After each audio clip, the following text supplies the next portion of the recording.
महाराष्ट्र राज्याला एक समृद्ध आणि पुरोगामी वारसा लाभलेला आहे। या भूमीवर अनेक थोर संत, समाजसुधारक, विचारवंत होऊन गेले। त्यांनी आपल्या कार्यातून, विचारातून आणि कृतीतून समाजाला अंधश्रद्धा, विषमता आणि अन्यायाच्या विरुद्ध लढा देण्याची प्रेरणा दिली। पण आजच्या काळात आपण त्यांच्या शिकवणीपासून दूर जात आहोत, असं चित्र आता उभं राहत आहे।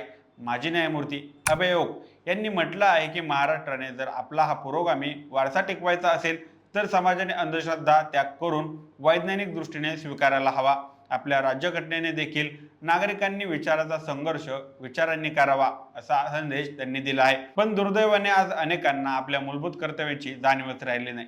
आज अशाच गोष्टींचा आढावा घेऊया या व्हिडिओच्या माध्यमातून। नमस्कार, मी सनी आणि तुम्ही पाहताय दैनिक राज्य लोकतंत्र।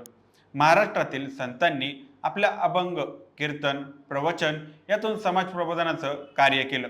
संत तुकाराम, संत एकनाथ, संत नामदेव, संत तुकडोजी महाराज अशा थोर संतांनी समाजातील चुकीच्या परंपरा, अंधश्रद्धा यांच्यावर कठोर प्रहार केला। त्यांनी माणसात विचार करण्याची क्षमता निर्माण करण्यासाठी प्रयत्न केले। त्यांनी शिक्षणाला महत्त्व दिलं, कारण शिक्षणामुळेच माणसात तर्कशुद्ध विचार येतो, निर्णय घेण्याची क्षमता निर्माण होते आणि समाजात सकारात्मक बदल घडतात। समाज सुधारकांनाही शिक्षणाचा प्रसार केला, कारण शिक्षणामुळे माणूस अनिष्ट, रूढी आणि परंपरा आपोआप टाकून देतात। समाजात परिवर्तन घडतं, परंतु हळूहळू विचारांचा विसर पडायला लागलेला आहे। आपण संतांनी दाखवलेल्या मार्गापासून दूर गेलो आहोत। म्हणूनच तुकडोजी महाराज म्हणतात की उदार संत न करीती मार्ग सांगती जनांपंथी। म्हणजेच संत मार्ग दाखवतात, पण तो मार्ग चालायला लागतो तो आपल्याला। आज आपले नेते आणि राजकारणी देखील लोकांसमोर चुकीचे उदाहरण ठेवत आहेत। अघोरी पूजा, अंधश्रद्धा यांना खतपाणी घालणारे प्रसंग सर्रास घडत आहेत। मुख्यमंत्री गणपतीला दूध पाजतात, संपूर्ण मंत्रिमंडळ देवीच्या दर्शनाला जातं। ही वागणूक कायद्याच्या विरोधात आहे, कारण एकीकडे आपण विज्ञानवादी दृष्टिकोन वाढवणाऱ्या गप्पा मारतो आणि दुसरीकडे अशा प्रकारे अंधश्रद्धेला प्रोत्साहन देतो। राजकारण्यांच्या वर्तनाचा समाजावर मोठा प्रभाव असतो, त्यामुळे जर नेते अंधश्रद्धा पसरवत असतील तर सामान्य लोकांनाही ती गोष्ट योग्य वाटू लागते। परिणामी समाजात वैज्ञानिक दृष्टिकोन वाढण्याऐवजी अंधश्रद्धा जास्तच वाढते। आपण नेहमी दुसऱ्यांकडूनच बदलाची अपेक्षा करतो। अण्णा हजारे कुठे आहेत असा फलक पुण्यासारख्या शहरात झळकतो, पण आपण स्वतः काय करतो याचा विचार करत नाही। अण्णा हजारे वयाच्या 90ीत असून आजही समाजासाठी कार्य करत आहेत। त्यांनी स्पष्टपणे म्हटलं आहे की मी काम करतो आहे, पण जनता मात्र झोपून राहते आहे।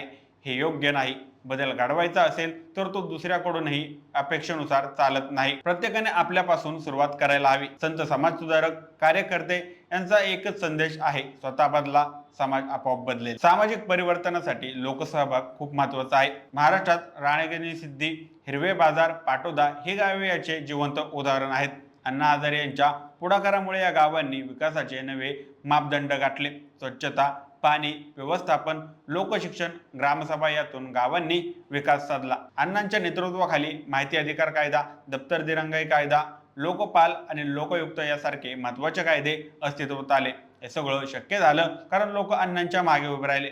लोकसंघटनेची ताकद यावेळी दिसून आली। म्हणूनच अण्णा हजारे हे म्हणतात की लोकांच्या पाठिंब्यामुळेच हे सगळं शक्य झालं। आजही अनेक चांगले कायदे अस्तित्वात असले तरी त्यांची अंमलबजावणी योग्य पद्धतीने होत नाही। उदाहरणार्थ 2013 मध्ये करण्यात आलेला जादूटोणा विरोधी कायदा, आजही अनेक लोकांना याबद्दल माहितीच नाही। या कायद्याच्या नियमात स्पष्टता नाही, त्यामुळे अनेक कार्यकर्त्यांकडून वेळोवेळी तक्रारी येत असतात की सरकारकडे इच्छाशक्तीच नाही। हे चित्र बदलायचं असेल तर जनतेला सजग राहावं लागेल। लोकांनी आपल्या हक्काची आणि कर्तव्याची जाणीव ठेवावी लागेल। एक सुजाण आणि समाजाचं नियंत्रण आणि नेत्यांवर दबाव टाकू शकतो। आज आपल्याला आत्मपरीक्षण करण्याची गरज आहे। संतांचे विचार, समाजसुधारकांचे कार्य आणि अण्णा हजारे यांचे मार्गदर्शन यातून शिकण्याची गरज आहे। समाजात बदल हवा असेल तर तो आपण स्वतःपासूनच सुरू केला पाहिजे। अंधश्रद्धा, रूढी, चुकीच्या परंपरा यांना सोडून दिलं पाहिजे। विज्ञाननिष्ठ विचारसरणी अंगीकारली पाहिजे। कायद्यांचा आदर केला पाहिजे आणि सर्वात महत्त्वाचं म्हणजे आपली जबाबदारी ओळखून समाजासाठी सक्रिय सहभाग दिला पाहिजे।